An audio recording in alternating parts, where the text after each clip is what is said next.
1 million cases in just 2 weeks. And yet, life in the cities is getting back to normal.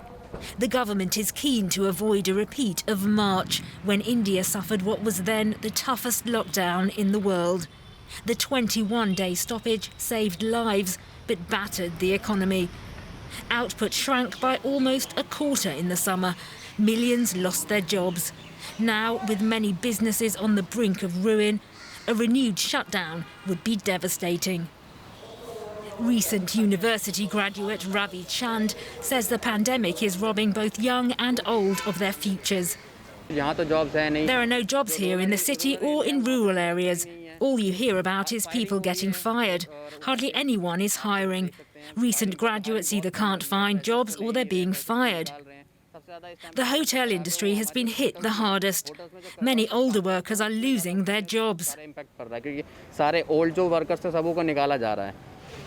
The government has launched a mass awareness campaign encouraging the public to wear masks, wash their hands and maintain physical distance. But not everyone is heeding the call. Lots of people aren't wearing masks, but you really have to now. Everyone needs to think about their health at this point. People just don't understand. Winter and India's festival season are approaching. That means huge gatherings in temples and shopping districts.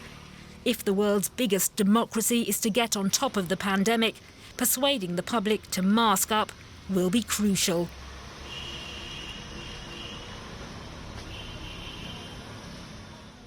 For more on this, let's cross over to DW correspondent Manira Chowdhury in Delhi.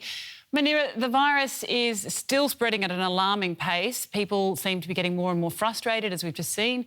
Health experts are warning about mask and distancing fatigue. Just how big a problem is that?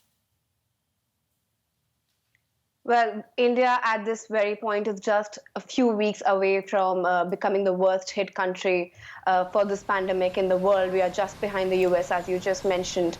And the fatigue that the experts are pointing out at is actually a serious condition.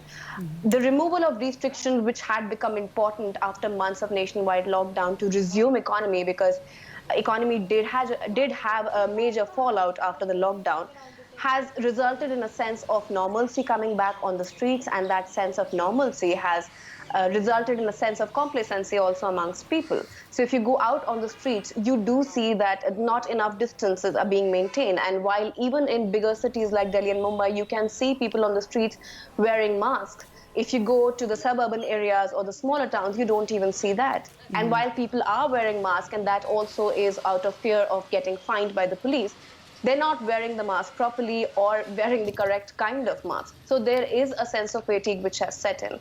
Right. And with almost 75,000 new COVID cases being reported daily, it's quite alarming. But how reliable are those figures?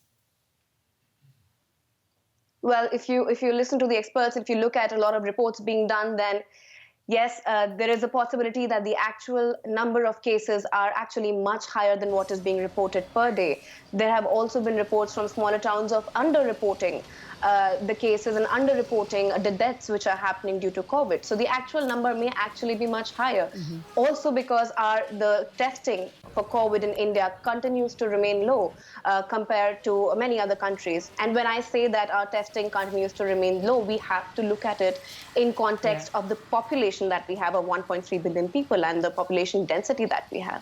And of course, winter is on the way, as well as the Hindu festival season. Just briefly, what will that mean for the numbers? Well, experts and the government is also saying that there is a risk of the numbers increasing because coronavirus is actually a respiratory virus, essentially, and the possibilities of transmission of this virus during winters, during cold weather, are actually much higher. And besides, we do have a major festival coming in just a few weeks in India. And traditionally, while during this festival, people throng the local markets and they meet each other, even though we can expect that level of meetup is not going to happen this year, but there is still a chance of the numbers seeing a spike during that festive season. All right, Manira Chowdhury in Delhi, thanks very much for the update.